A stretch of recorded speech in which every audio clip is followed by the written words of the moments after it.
Bonjour à toutes, bonjour à tous. Aujourd'hui, on a décidé de vous parler de la conduite du véhicule sans main et avec une seule jambe.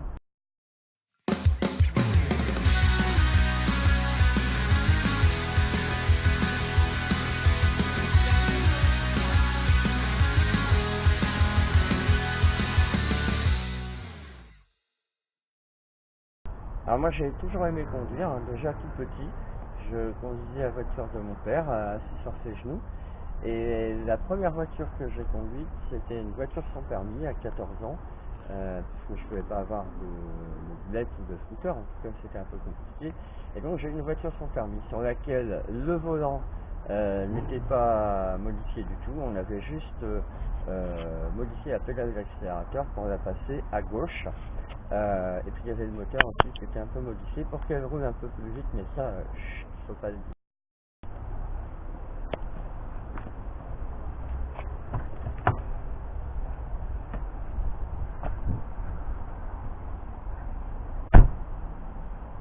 Donc en premier lieu, on va parler du volant, l'adaptation sur le volant. Alors l'idée est tout le temps la même, c'est que comme je ne veux pas être appareillé des membres supérieurs, il fallait trouver un système différent des systèmes habituels de boules ou de choses du même genre qui nécessitent donc d'avoir des prothèses membres sup. Donc en fait avec mon père, on a inventé ce système de volant qu'on a appelé le volant téléphone. Alors pour les plus jeunes, il faut quand même expliquer pourquoi le volant téléphone. Parce que déjà au départ, il faisait tout le volant, donc il était rond, et il est percé de trous, comme l'étaient les cadrans téléphoniques il y a très longtemps. Donc on appelait ça le volant téléphone. Ce volant, il a évolué au fil du temps, puisque le tout premier modèle, il était en contreplaqué, donc il était carrément opaque. Alors le gros problème, c'est qu'on ne voyait pas les compteurs, donc c'est un peu gênant.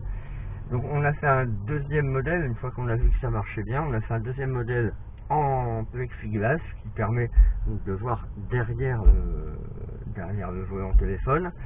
Il a évolué ensuite avec l'apparition des airbags, puisque il a fallu découper le milieu du cercle en plexiglas pour éventuellement laisser passer l'airbag. Et enfin il a évolué pour aujourd'hui juste être un demi-volant, tout simplement parce qu'on a de plus en plus de commandes au volant et si je veux pouvoir les utiliser, eh bien finalement il faut juste ce demi-volant et ça marche très bien puisque ça me permet de faire des manœuvres et que en plus généralement dans les volants maintenant au bas du volant il y a aussi un trou qui fait un trou de plus pour conduire la voiture. Donc voilà le fameux volant téléphone. Alors comme je l'expliquais il y a quelques instants, aujourd'hui il ne recouvre que la moitié du volant, alors qu'au départ c'était un cercle complet qui venait se placer sur le volant. Aujourd'hui, effectivement, avec ces commandes au volant, on a dû de plus en plus dégager de place pour pouvoir accéder à ces commandes. Ici, par exemple, le limitateur de vitesse, avec le réglage de la vitesse, par exemple, donc, quand même un élément important. Et puis toutes les commandes relatives à l'ordinateur de bord, etc. La commande vocale, le volume de l'autoradio, etc. Donc, on a finalement décidé de ne retenir que aujourd'hui la moitié de ce volant avec 3 trous, donc trous dans lesquels je peux passer mes avant-bras et ainsi conduire la voiture et notamment pouvoir manœuvrer très facilement. Alors ça peut paraître un peu curieux au départ, mais il y a bien 3 pédales dont 2 pédales d'accélérateur. Donc concrètement, il y a la pédale d'accélérateur d'origine à droite et on a ajouté une autre pédale d'accélérateur à gauche afin de pouvoir donc accélérer et freiner uniquement avec le pied gauche. Arrête. Alors le gros avantage aujourd'hui, c'est que sur les voitures, on a des accélérateurs électroniques. Ce qui permet d'éviter d'avoir un renvoi mécanique de la pédale de droite vers la pédale de gauche, ce qui était le cas au départ. Donc aujourd'hui on a 2 accélérateurs qui sont totalement indépendants et que l'on peut rendre efficaces à l'aide d'un petit bouton qui se trouve ici, ce qui permet tout simplement à une personne j'allais dire valide, qui accélère avec le pied droit, de prendre la voiture, de conduire la voiture sans problème. Et à l'inverse, la personne qui doit accélérer avec le pied gauche, eh bien il lui suffit de rendre actif l'accélérateur à gauche.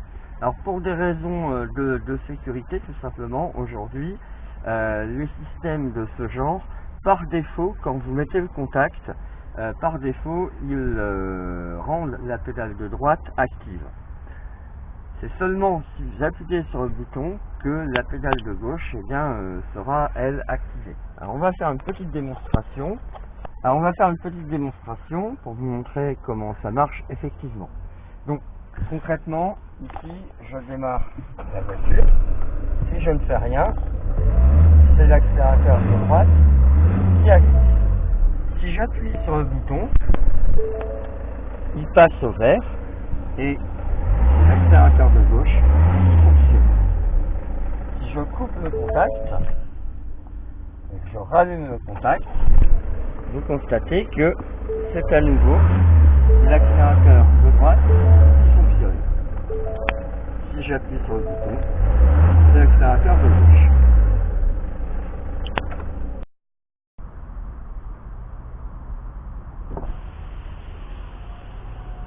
Encore un petit détail. J'ai toujours dans la voiture ma petite pince. Alors pourquoi ma petite pince? Eh bien en fait ça, vous le découvrirez dans une autre vidéo à venir. Suspense. En tout cas, je peux vous promettre qu'elle est super utile et super efficace.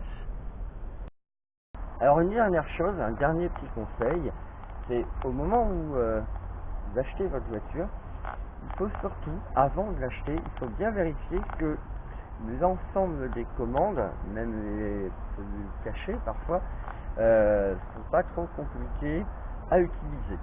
Donc, par exemple, voilà, tout à l'heure, je vous montrerai l'autoradio, par exemple, toutes les commandes de réglage des sièges.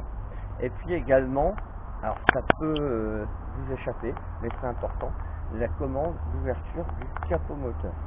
Donc, par exemple, quand on parlait des commandes dont il fallait vérifier la facilité d'utilisation, il y en a une première qui est fondamentale, c'est les warnings. Il faut que le bouton qui permet d'actionner les warnings soit très facile d'accès et soit facile à manœuvrer. Ça, c'est un premier exemple. Un deuxième exemple, c'est la boîte de vitesse. En l'occurrence, ici, c'est une boîte automatique, mais il faut vérifier comment elle fonctionne. Ici, vous voyez, par exemple, pour passer du mode parking en mode marche arrière, neutre, drive ou séquentiel, il y a un petit loquet, on va appeler ça, à débloquer.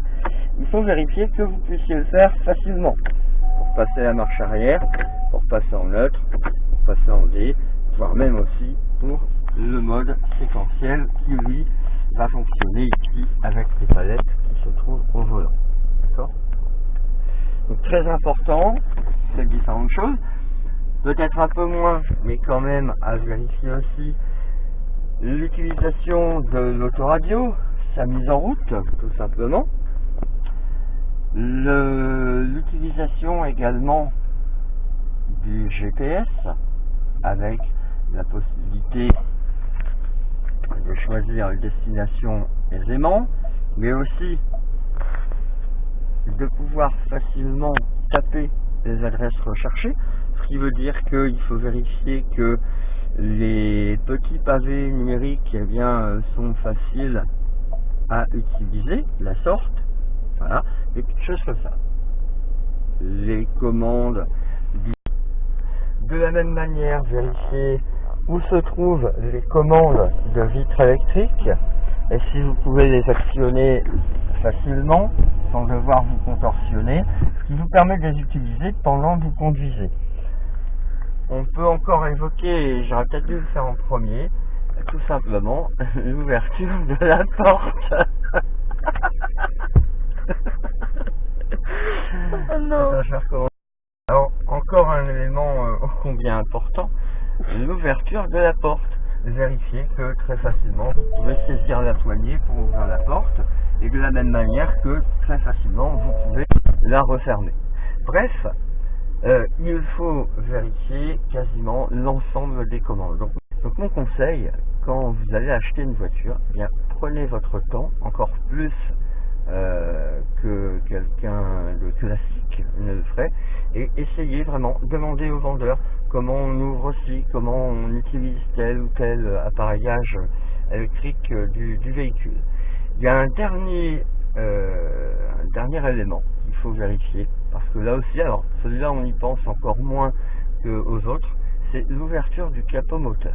L'ouverture du capot moteur, elle se fait généralement en deux temps. Un premier temps qui se fait dans le véhicule, hein, on a une petite trappe, une petite poignée à tirer, donc première vérification à faire, où se trouve cette poignée et est-ce qu'elle est facilement accessible et facilement manœuvrable. En l'occurrence ici sur mon véhicule, cette poignée elle se trouve ici et elle est effectivement accessible et facile à manier. Alors deuxième étape, ouverture du capot moteur, ça se situe dehors, hein, et généralement vous avez une petite poignée à tirer et pareil. Alors il faut vérifier que cette poignée elle est facilement accessible lorsque le capot est juste entrouvert, c'est pas toujours évident, d'accord. Et ensuite vérifiez aussi que assez facilement vous pouvez sortir la petite béquille de maintien. Voilà. Et toute dernière exemple de vérification à faire, et pas des moindres, la ceinture de sécurité. Vérifiez tout simplement que, pareil, vous pouvez facilement l'attraper, facilement la verrouiller et facilement la déverrouiller pour la remettre en place. La prendre, la tirer, la verrouiller, la déverrouiller et la remettre en place.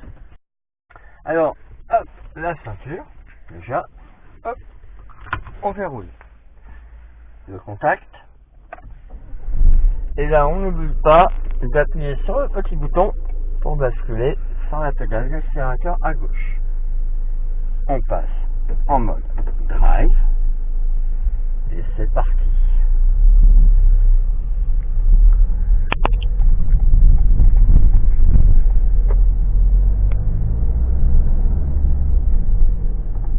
Alors important aussi, évidemment, vérifier les commandes des clignotants. Ça c'est quand même très utile. Pour le reste, maintenant, notamment pour les phares, les voitures ont des systèmes automatiques qui reconnaissent lorsque le jour baisse et elles allument les phares. C'est un peu moins important, mais il faut aussi vérifier les commandes des phares, etc.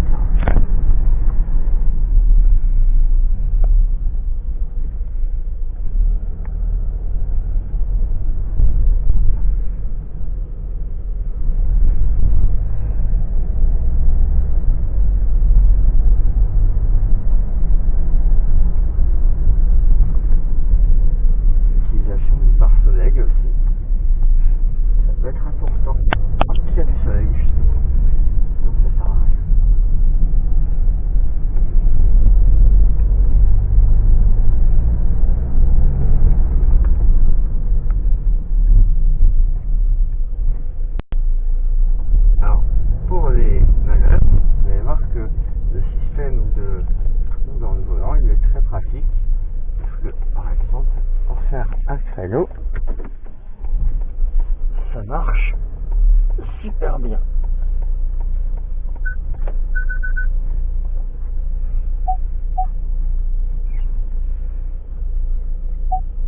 Et voilà,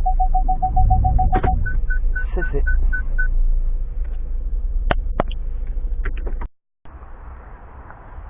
Clap. Et pour finir, on va vous montrer que les équipements en question sont pas du tout gênants pour quelqu'un de valide qui conduit la voiture. Donc on peut alternativement passer de la personne handicapée à la personne valide sans aucun problème.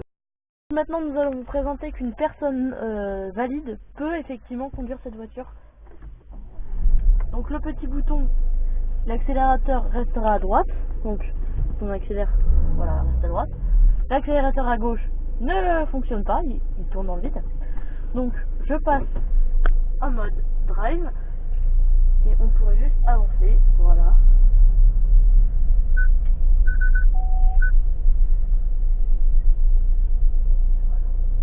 Et voilà.